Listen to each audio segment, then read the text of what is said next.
Okay, this is getting ridiculous now. Only about 2 weeks ago, I reviewed the POCO M4 5G, and what do you know it? We've got a new model. Yes, we've got the POCO M5. What's new? Well, 3 things. That's it. 50 megapixel main camera now instead of 13. We've got a 2 megapixel camera. I know you all wanted that. I know you can't wait to take low quality 2 megapixel macro photos. And the chipset, it's gone from being a Dimensity 700 to now the Dimensity Helio G99. Plastic body, plastic materials here. It weighs 200 grams and the thickness is about 9 millimeters. So it's a little on the heavy side, but it's not too bad. So an IPS screen that's in this is 90 hertz, 6.58 inches. And it's not a particularly bright screen as I covered because this is the exact same hardware yet again that they've just used again from the M4 Pro. It really is the same phone, but now we've got the G99, Helio G99 instead of with the Dimensity 700 we have with that model there. So that's why they are just so similar and I don't kind of really know what they are doing. So I won't cover a lot of things because it is essentially all the same, but if you take a look down below here, you'll see we've got our Type-C port, microphone, single loudspeaker, 18-watt charging here. It does take a long time to fully charge. For me, it's over about 2.5 hours there. Up the top, we do have 3.5 millimeter IR blaster. That's really good. So there is a lot on offer. We've got FM radio built into it as well. Now that teardrop notch, that is of course a 5 megapixel camera, same again. And then the SIM tray, this is one thing I really do like, that of course it does take 2 nano SIMs or a SD card, micro SD card, sorry, that you can fit in there. So that's really good. You don't have to give up on one of those SIMs. Gorilla Glass 3 right here. So I just show you how it unlocks. It's very quick. It's very accurate. So that's about a second. I'll do that one more time. So here we go now. Under a second. That's quick. So I'll talk a little bit now about the screen, but just briefly because I've covered this all with the M4 5G, but it's an IPS panel, so full HD plus resolution. And you'll see that when I do move the screen, that the colors shift out a little bit. Well, it's going to a darker white straight away. Now, you'll see that it's got a bluish tint to it compared to this model here, which is the POCO M5S. It really has a superior screen. This is so much better. I'm talking about 2-3 times better, but it is only a 60 hertz panel, so it really depends on what you want. If you want the 90 hertz, then that has it. But I would definitely look at the POCO M5S. It is a superior phone all round, just much better. You see that when I move this one, see how the white kind of remains the same, like it does go a little dimmer, but nothing like this screen. You see the difference. So in direct sunlight, this can be made out. It's over 1,000 nits, or well over 700 in sunlight. But when you take a look at the M5 now in direct sunlight, see how it's very hard to see, and you know, it's not really a great screen. So that's one thing to bear in mind. Around the edges is a little bit dimmer there, so there are some key differences. Now, just jumping into a few things too that I want to go over, that yes, of course, we do get a lot of this, and that, of course, is all of that bloatware that Xiaomi loves to unfortunately put on these. So you're going to have a few apps to uninstall. You're also going to see this, advertising on the ROM. Mentioned this before, my review of the M4 5G and the M5S. I think they should tone down on this. It's just, to me, unacceptable putting ads. And, of course, 3 gigabytes on this M5 worth of bloatware. That's a lot. That's a hell of a lot. But, hey, you go into settings, apps, uninstall, and it's very easy just to go along and tick them all like I've done here. Bang, hit uninstall, and get rid of them. So the performance, even though we've gone with a bit of an upgrade here in the camera and the chipset, it's kind of not really an upgrade at all. So the M4 5G gets similar scores here with the GPU, and you'll see that with the Helio G95 that I've got right here, that it's a very similar score.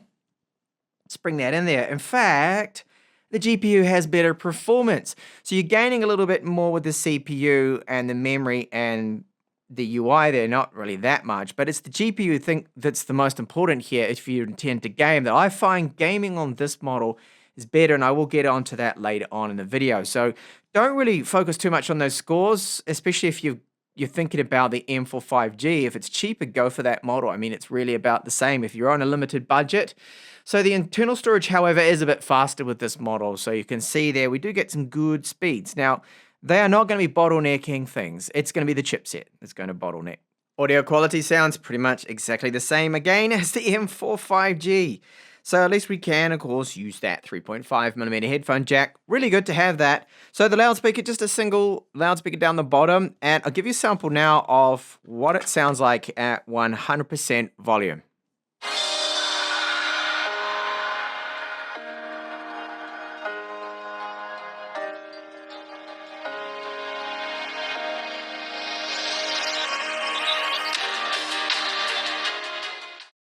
Now the gaming performance, if you wanted to play PUBG, well, we just get the ultra frame rate option.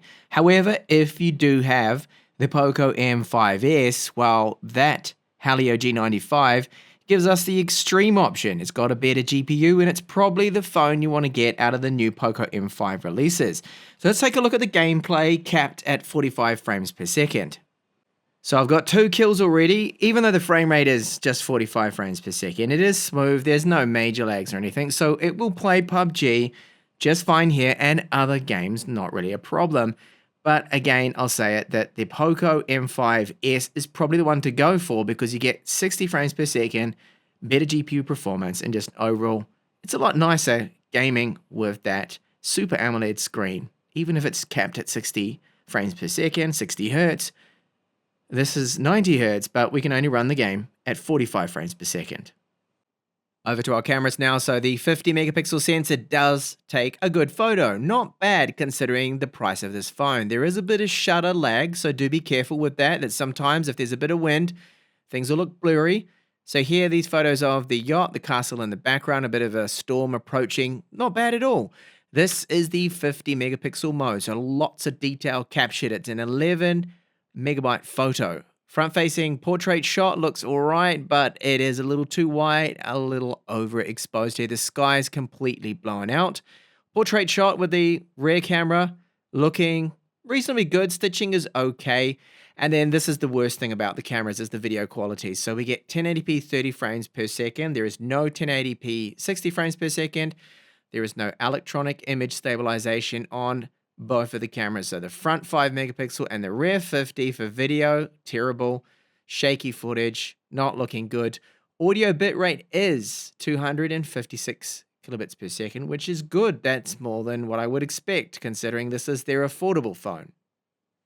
And then finally, with our camera's low light photography, well, this is just the normal shot mode. Lots of noise, does not look good at all. And then over to the night shot mode, it barely improves it. There is still a lot of noise, a lot of grain to the photo. All it seems to do is just tweak the exposure up from the exact same shot. So very disappointing with night mode. But then again, you cannot expect a lot, especially the price point here with this phone and category of phone being just an affordable, low-end phone. So let's start with the positive. Yes, value-wise, a lot on offer. Great battery life, 9 to 10 hours. It has a 50 megapixel camera for the price point. Okay, that's good, but it's not amazing because it's not well optimized. Video quality is terrible, no electronic image stabilization, but we have FM radio, 3.5mm headphone jack, micro SD card support. We've got a 90 Hz screen, and for the price point, yes, there is so much going for it. Great, but as in general with all these releases, as I mentioned at the start, it's confusing. This is essentially the POCO M4 5G. Why on earth do we have it now just with some minor changes called the POCO M5? It's just becoming absolutely ridiculous now, and I'm sure people are getting confused out there with all these different models, all these rebrands, just swapping a few little parts and then slap it out as a whole new model, flooding the market.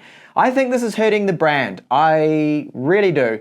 I don't think it's the correct direction to be heading. I hope that they go back to less releases because more isn't better here. Fewer models would be, I think, better with higher quality software, more time to focus on the software instead of having MIUI segregated between POCO and then the Redmi phones and then the Xiaomi phones and then having 50 models per year.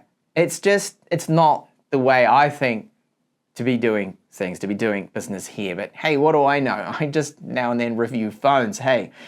So there is another model, of course, the POCO M5S. I've got a review of this one, which is essentially a tweaked, rebranded Redmi Note 10. Yes, it's a phone from a year ago, and they've just made a few changes to it. That's about it, and slapped the POCO label on there. It's a good phone. It is a good phone. There's a nice screen in it. It's got a lot going for it. The Helio G95 is actually better than the G99. Game's better, much better cameras. 64 megapixels, ultra wides on there, even though it's 8 megapixels. It even has electronic image stabilization with the 1080p footage. So it's the one to go for if you can afford it, but I do realize people are under a budget. You're after an affordable phone. It's not bad at all, but if you find the POCO M4 5G for a cheaper price, go for that. It's essentially the same exact phone.